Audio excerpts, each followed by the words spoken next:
The morning started like any other morning on Earth. People went to work. Children went to school. Farmers worked in their fields. Nobody knew that in the next few hours, everything would change forever. Commander stood on the bridge of the UES Defiance, the largest warship humanity had ever built. He was a tall man with tired eyes and gray hair at his temples. He had spent 30 years preparing for this day. 30 years of sleepless nights. 30 years of building ships and training soldiers and hoping he was wrong about what was coming. He was not wrong. The first sign was a strange light in the sky. Then the satellites went dark, one by one like candles being blown out. Then the ships appeared. 12,000 of them. They came out of nowhere, folding space itself to arrive at Earth's doorstep. Each ship was massive, bigger than any mountain on Earth. They were black and angular, covered in weapons that glowed with purple energy. They arranged themselves in a perfect sphere around the planet, blocking out the stars. Captain walked up beside. She was younger than him, but her eyes carried the same weight. Her grandmother had survived the Korean War. Her mother had survived the Pacific Crisis of 2089, had grown up with stories of survival, of fighting against impossible odds, of never giving up. "How many ships do we have?" asked quietly. 412 combat ready, replied. Another 100 that can fly but probably should not. Nodded slowly. 400 ships against 12,000. The numbers were not good. On every screen across Earth a face appeared. It was not human. The creature had gray skin stretched tight over a skull that was too long. Its eyes were black pools without any light in them. When it spoke, its voice was cold like winter wind. "I am High Executor of the Dominion. We have conquered 600 species across the stars. We have ruled the galaxy for 10,000 years. We do not negotiate. We do not bargain. We do not ask twice." The creature paused, letting its words sink in. "Your planet now belongs to the Dominion. Your people will serve us. Your resources will feed our empire. This is not a request. This is simply what will happen." Leaned forward, and something like amusement crossed its alien face. "You have 1 hour to send your leaders to kneel before me. If you do not, we will begin removing your cities from existence. We will start with the largest and work our way down until you understand your place in the universe." The transmission ended. Silence fell over the bridge of the Defiance. Every officer stood frozen, staring at the screens. Outside the viewports, the alien fleet hung in space like a death sentence written in metal and light. Its communicator buzzed. It was the Secretary General of the United Nations, a woman named Park. Her voice shook when she spoke. "Commander, we need to discuss options. Perhaps if we negotiate, if we show them we are willing to cooperate." "They do not want cooperation," interrupted gently. "They want slaves. They have done this 600 times before. They are not interested in what we have to offer. They are interested in what they can take." "Then what do we do?" asked. "We cannot fight them. You have seen their ships. One of theirs is worth 100 of ours." Was quiet for a long moment. He thought about his daughter, who was 7 years old and loved to paint pictures of spaceships. He thought about his wife, who had kissed him goodbye that morning without knowing it might be the last time.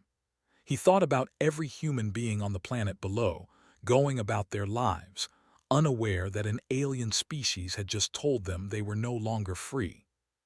"I need to speak to the council," said, "all of them now." 20 minutes later, stood in a holographic conference room with the leaders of every major nation on Earth. Presidents, prime ministers, generals, and admirals. Their faces were pale with fear. Some of them were already talking about surrender.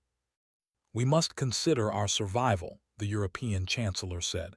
"If we fight, we die. If we surrender, at least we live."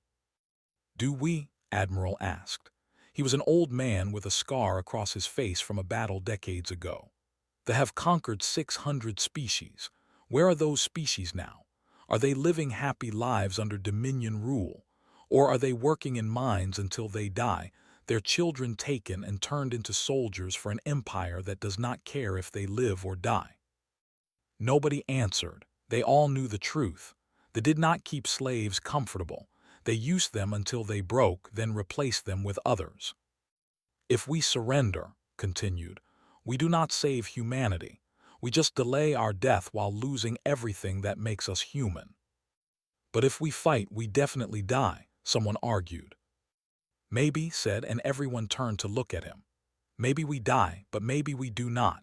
30 years ago, we found ruins on Mars, ruins of a species that was destroyed by the long ago. In those ruins, we found technology, shields, weapons, things we have been building in secret ever since. Surprise rippled through the room. You knew this was coming, the American president asked. We suspected, admitted. We hoped we were wrong, we are not. He looked around at the faces before him. Leaders of a species that had survived ice ages and plagues and wars and disasters of every kind. A species that had climbed out of caves and reached for the stars through sheer stubbornness and refusal to accept limits. We have a choice, said. We can kneel and lose everything we are, or we can stand and show the galaxy that humanity does not bend. Maybe we lose, probably we lose, but we will make them remember us. We will make them bleed for every inch of our world. And maybe, just maybe, we will show every other conquered species watching that they can be hurt. The room was silent. Then spoke, her voice clear and steady. I am not going to kneel. Admiral nodded. Neither am I. One by one, voices joined. Not everyone. Some still wanted surrender, but enough to make a choice. Opened a channel to the alien fleet. High Executor's face appeared on screen, already wearing an expression of bored expectation. I am commander of the United Earth Defense Council, said. I speak for humanity. Have you come to submit? Asked. Looked at the alien creature that had conquered 600 worlds. He thought about his daughter's paintings. He thought about every human who had ever lived and died and dreamed of something better. No, said simply.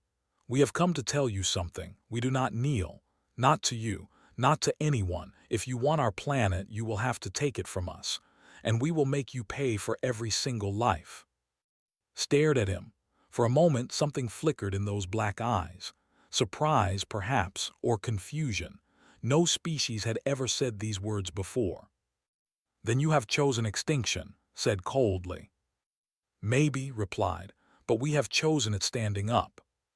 He cut the transmission. Around the world, people watched. They had heard the exchange. They knew what was coming, and something strange happened, something they had never seen before. The humans did not panic. They did not run. They did not cry and beg. They got angry.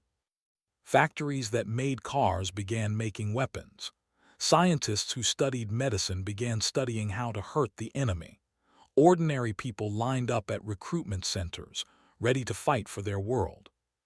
Humanity had made its choice. Now the galaxy would learn what that choice meant. They did not wait long. 1 hour after humanity refused to kneel, High Executor gave the order to attack. He expected the war to last about 6 hours. That was how long it usually took to break a planet. Some species surrendered after the first city was destroyed. Others held out until 2 or 3 were gone. None had ever lasted a full day. Was about to learn that humans were different. The first barrage lit up the sky like a second sun. Purple beams of energy, each one powerful enough to melt through a mountain, rained down from the fleet. They were aimed at the largest cities on Earth. New York, Tokyo, London, Beijing, Seoul. The plan was simple. Destroy the cities, break the will of the people, accept their surrender. But the beams never reached the ground. In Seoul, deep underground in a bunker that had been built in secret over 15 years, Doctor watched her screens with wide eyes. She was a small woman with messy hair and glasses that were always falling down her nose. She had spent her entire adult life building what she called the SHIELD network. Most people thought she was crazy. Some people thought she was wasting money. Nobody thought her work would actually matter. Now it mattered more than anything. "Activate all nodes," said, her voice calm despite her racing heart. "Full power to the planetary barrier." Around the Earth, hidden stations powered up.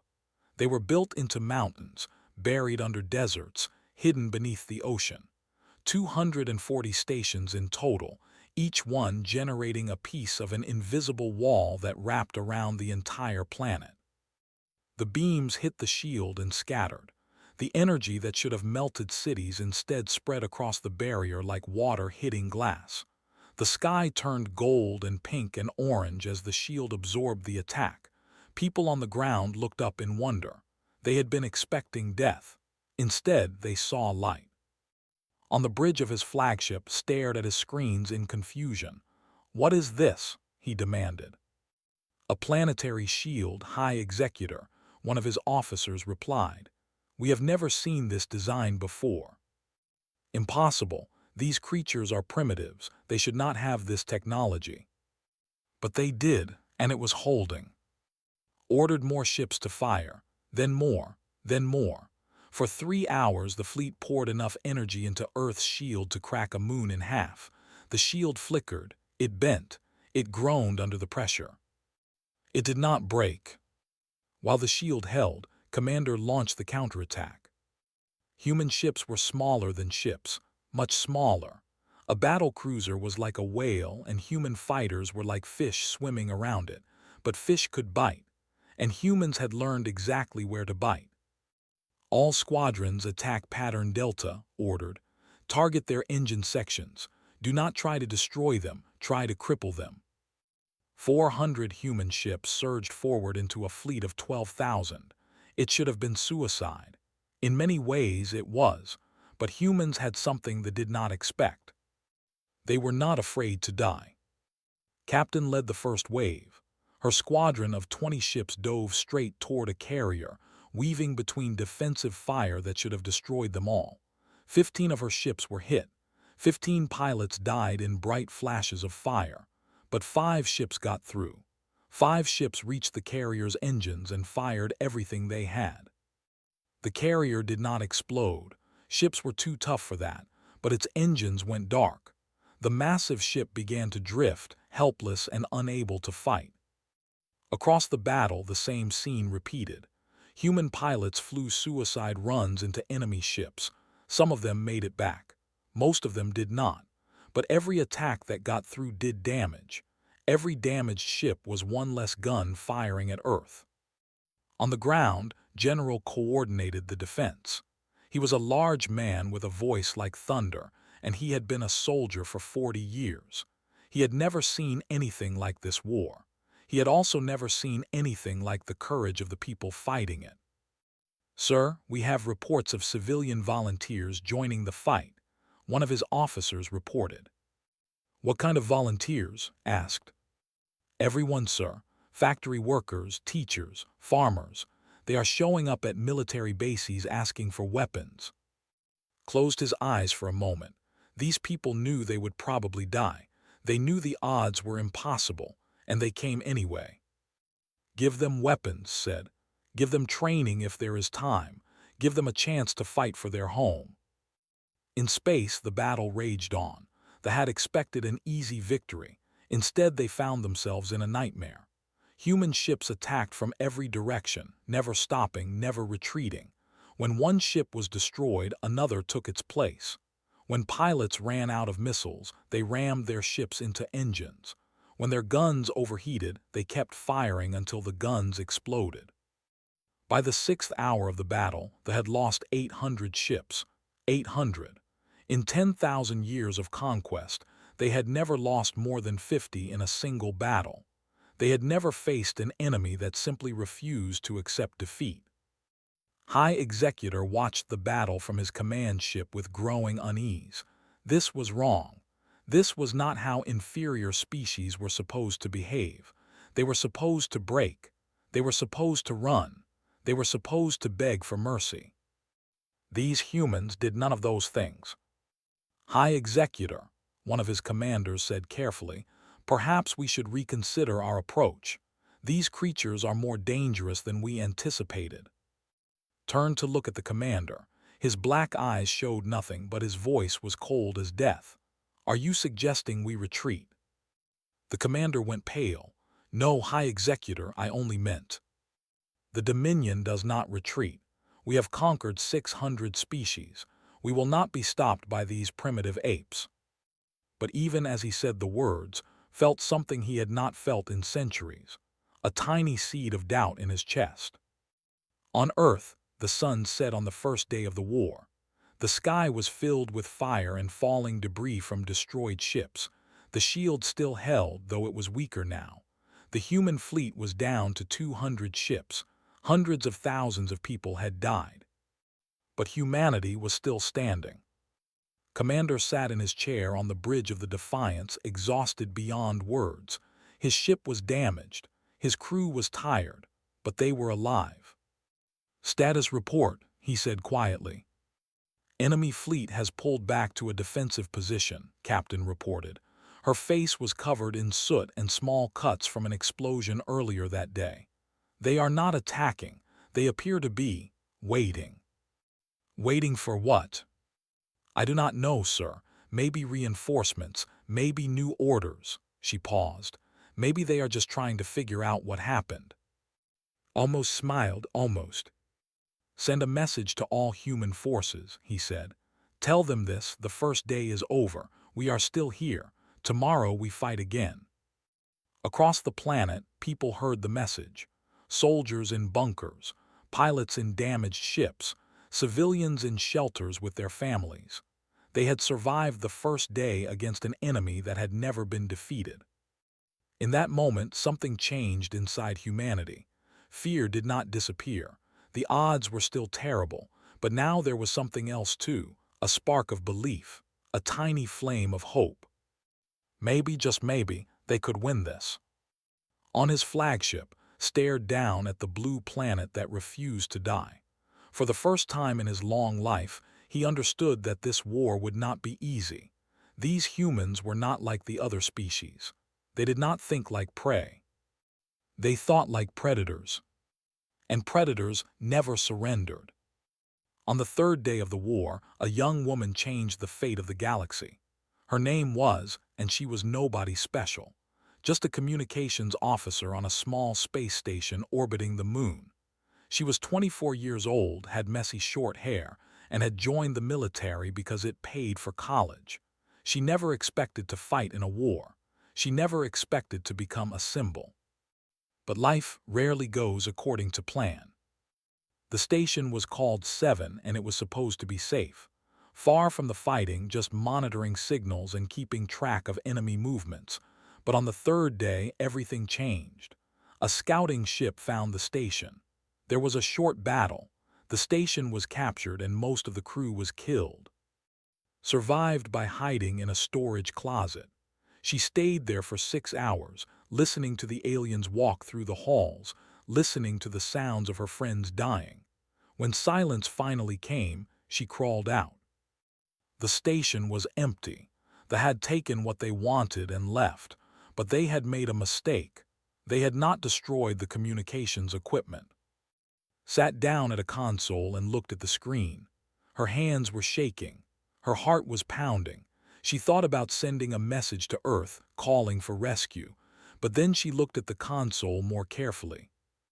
This was not just any communications system. They had connected it to something called the Dominion Relay Network, a system that could send messages across the entire galaxy, to every planet, to every species, to the 600 worlds that lived under rule. Stared at the screen for a long time. She thought about her mother back on Earth, who was probably scared and waiting for news. She thought about her little brother, who had always dreamed of going to space. She thought about all the people fighting and dying to protect their home. Then she thought about the other species, the ones who had been conquered, the ones who had been slaves for thousands of years, the ones who had probably forgotten what freedom felt like. She started typing. The message went out to 14 billion beings on 1,000 worlds. It was simple. It was raw. It was not polished or edited or approved by anyone. It was just a young woman telling the truth. My name is I am human. I am from a small planet called Earth, and 3 days ago an army came to enslave us. They told us to kneel. We said no. She paused, then continued. I do not know if anyone is listening. I do not know if anyone cares, but I want you to know something. For 3 days, we have been fighting an enemy that has never been defeated. For 3 days, we have watched our friends die and our cities burn. And for 3 days, we have not given up. She pulled up footage from the battle and attached it to the message. Human ships charging into the enemy fleet. Pilots flying damaged fighters into engines. Soldiers standing on the ground with nothing but rifles. Shooting at that could have crushed them like insects. They told us resistance was impossible. They told us we would be destroyed in hours. They were wrong. We are still here. We are still fighting. Leaned closer to the screen, her voice dropping to something softer. I know many of you are listening from worlds that the Dominion conquered long ago. I know you have been told that fighting back is hopeless. I know you have been beaten and broken and taught to believe that you have no choice. She thought about her grandmother, who had survived occupation during a war on Earth decades ago, who had told stories about dark times, but also about hope and resistance and the human spirit that refused to die. But you do have a choice. You always have a choice. The Dominion is not invincible. They are not gods. They bleed, they break, they can be hurt. She attached more footage. Ships burning, soldiers retreating, commanders shouting orders in confusion because nothing was going according to plan. I am just one person. I am not a general or a leader or anyone important, but I believe in something. I believe that freedom is worth fighting for. I believe that no one has the right to make another person kneel. And I believe that if enough people stand up together, even the strongest empire can fall. She took a deep breath. I do not know what will happen tomorrow. Maybe we will win. Maybe we will all die. But whatever happens, we will face it standing up. And if we fall, we will fall as free people. She ended the message with a single sentence. If you are out there and you are tired of being a slave, remember this. You do not have to kneel either. She pressed send. The message traveled at the speed of light across relay stations that had been built to spread Dominion propaganda. Instead, they spread something else, something that had tried to destroy for 10,000 years. Hope. On a mining world called Threshold 7, a creature named Eldest watched the broadcast on a tiny hidden screen. He was old by the standards of his species. He had worked in the mines since he was a child. His back was bent from carrying rocks. His hands were from tools that were designed to hurt. He had watched his wife die of exhaustion. He had watched his children grow up knowing nothing but slavery. Eldest watched the young human woman speak about freedom. He watched the footage of humans fighting impossible odds, and something stirred inside him. Something that had been dead for so long he had forgotten it existed. Anger. He looked at the guards who walked the tunnels, soldiers in heavy armor carrying weapons that could kill with a single shot. His whole life he had feared those guards. His whole life he had done what they said because the alternative was death. But now, watching humans die rather than kneel, he realized something. Death was not the worst thing that could happen. Living as a slave was worse. Eldest picked up a mining drill. It was heavy and sharp and not designed as a weapon, but it could be one. He walked toward the nearest guard. On other worlds, similar scenes played out. Species that had been quiet for centuries suddenly remembered they had claws. Factories that made weapons for the Dominion suddenly had accidents. Supply ships that carried food to armies suddenly disappeared. The uprising started small. A riot here, a sabotaged power plant there, nothing that could threaten the Dominion directly. But together, across 1,000 worlds, they added up to something they had never faced before. Chaos. High Executor received reports of the unrest with growing fury. This was supposed to be a simple conquest. Break the humans, add their world to the Dominion, move on to the next target. Instead, he was losing ships, his soldiers were dying, and now his entire empire was starting to shake. Find out where that message came from, he ordered, and destroy whoever sent it. But it was too late. The message had already spread too far. The spark had already caught fire. On Earth, Commander heard about its broadcast from his intelligence officers. He watched the message 3 times, his face unreadable. "Who is she?" he asked. "A communications officer, low rank, no combat experience. She was stationed on 7. "Is she still alive?" "We do not know, sir." Was silent for a moment. Then he smiled, a real smile for the first time since the war began. "She just did more damage to the Dominion than our entire fleet," he said quietly. "One young woman with a camera and the truth." He turned to Captain. "Make sure everyone on Earth sees that message. Make sure they know what she did. And make sure they know that this war is no longer just about us. It is about everyone who has ever been told they have to kneel." Nodded, "Yes, sir." The message spread across Earth, and as people watched, as they saw what one person could do with nothing but courage and words, something changed in them too. The war was not just about survival anymore.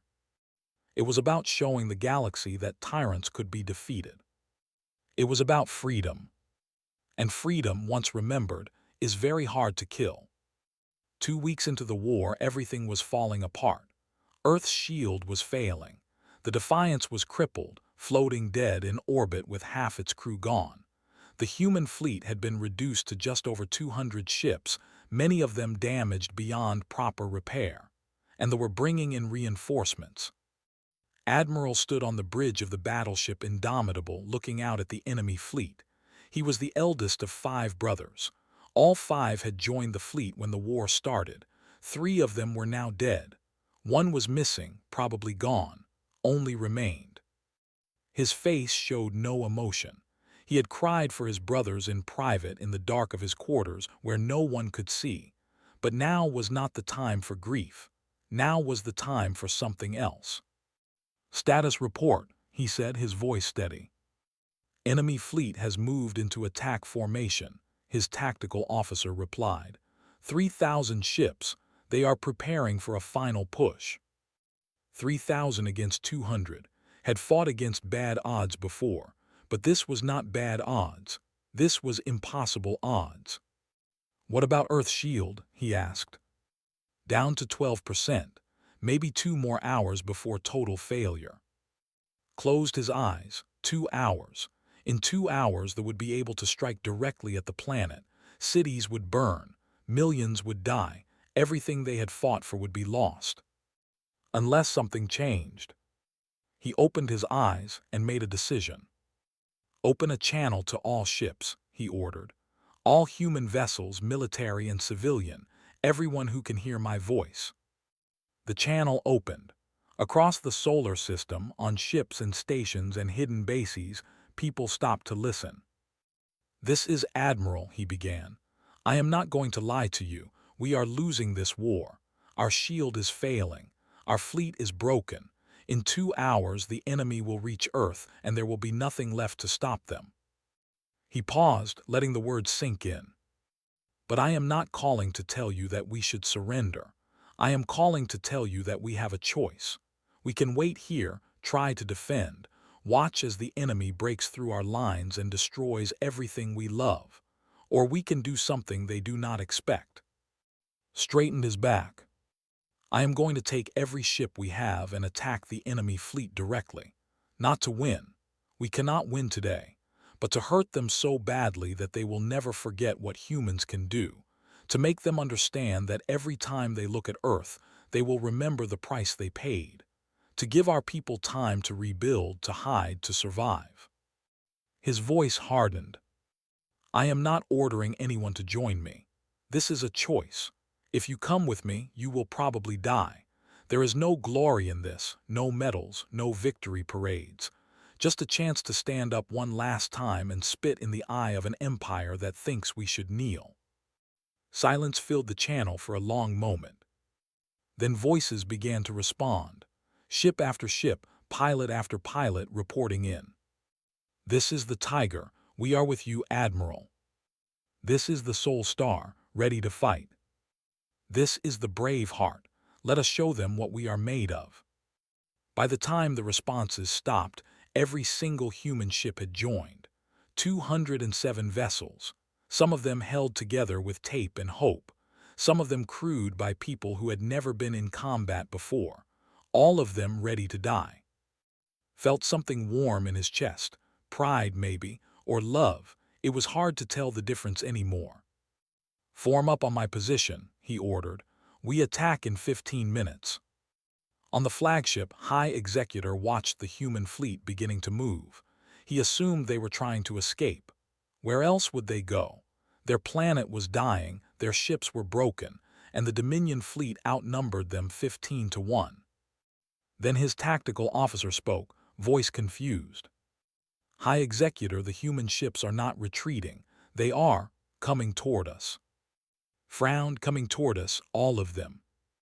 Yes, High Executor, in attack formation. For a moment could not understand what he was hearing. These creatures had 200 ships against 3,000. They had no hope of victory. A direct attack was suicide. Why would they attack? Then he understood, and for the first time in his long life felt something cold creep down his spine. These humans were not trying to survive. They were not trying to escape.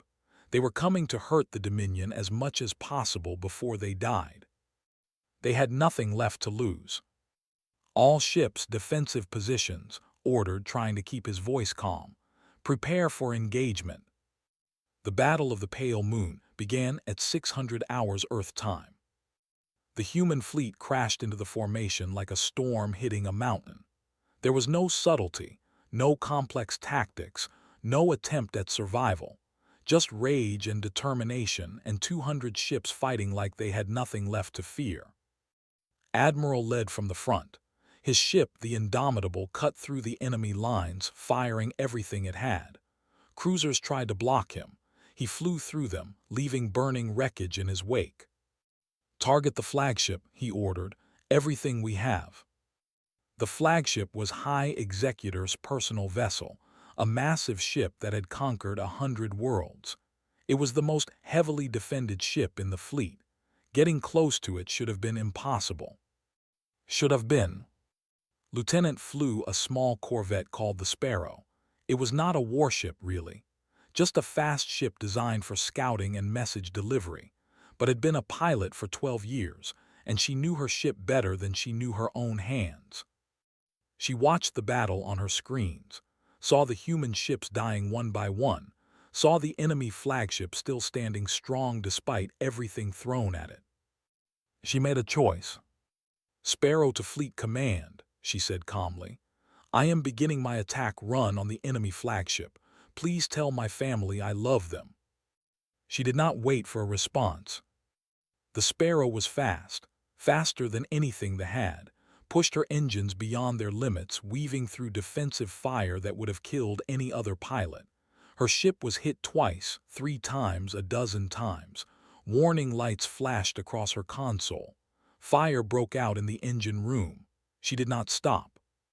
The flagship grew larger in her viewport, larger and larger until it filled the entire screen. She could see the bridge now, a glowing section near the top where himself was standing. She aimed for it. The Sparrow hit the flagship's bridge at full speed. The explosion was bright enough to be seen from Earth. When the light faded, the flagship was dark. Its command center was gone, along with most of the ship's senior officers. The fleet fell into confusion, ships bumping into each other, commanders fighting over who was in charge. Admiral saw the chaos and pressed the attack. Human ships dove into the confused enemy, hitting targets of opportunity, causing as much damage as possible before they were destroyed. The battle lasted 11 hours. When it was over, 160 human ships were gone. Their crews were dead, scattered across space in a field of wreckage that would drift between the stars forever. But they had lost 900 ships, 900, including their flagship, including their high executor, including thousands of soldiers who had believed they were invincible. And for the first time in recorded history, the fleet retreated. They turned their ships around and fled, leaving Earth behind, leaving their dead behind, running from a species they had expected to crush in a single day. Admiral watched them go from the bridge of the Indomitable, which was barely functional and would never fly again. His face was covered in blood from a wound on his forehead. His hands were shaking. Tears ran down his cheeks, and he did not try to hide them. He opened a channel to the retreating fleet. "We will still be here when you return," he said quietly, "and there will be more of us." On Earth, people came out of their shelters and looked up at the sky. They saw the fleet retreating. They saw their ships, broken but victorious, still floating among the stars. They had not won the war, not yet, but they had done something impossible. They had made an empire run. And from across the galaxy, billions of enslaved beings watched in wonder.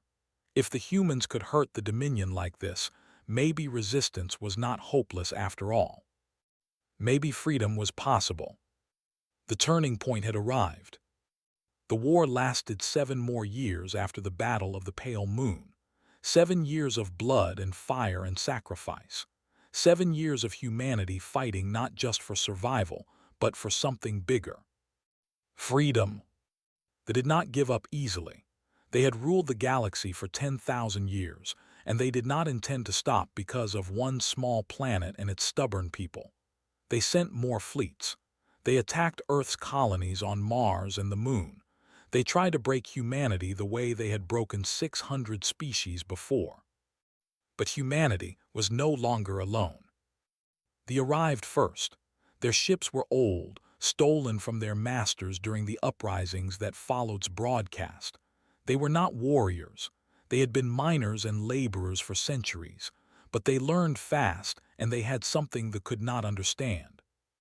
They had rage. Eldest, the old miner who had killed his first guard with a mining drill, now commanded a fleet of 200 ships crewed by former slaves. He stood on the bridge of his flagship, which his people had named "The Day We Stood," and watched as his vessels joined the human formation. He had never met a human before. He had only seen them in broadcast, fighting and dying for freedom. Now, as commander appeared on his, Eldest felt something he had not felt in decades. Respect. "Thank you for coming," said simply. Eldest shook his heavy head. "You showed us it was possible. We would be ashamed to hide while you fight alone." After came a species of tall, thin beings who had been scholars before the Dominion burned their libraries and made them servants. They brought not ships, but knowledge. Ancient science that had been hidden for generations. Technology that could match weapons. Then came the small creatures who had been conquered so long ago they had forgotten their own. They came in ships held together with hope and determination, ready to fight for a freedom they had never known. One by one, species joined the cause. Some brought ships, some brought soldiers, some brought nothing but themselves and a willingness to die standing up. All of them had been inspired by one simple message from a young communications officer who had refused to accept that resistance was impossible. Survived the war. She was found on 7 by a rescue team 3 weeks after her broadcast. She spent the rest of the war working in communications, sending messages of hope to enslaved worlds, becoming a symbol of what one person could do. She never thought of herself as special. She was just someone who had said what needed to be said. The final battle came in the 7th year.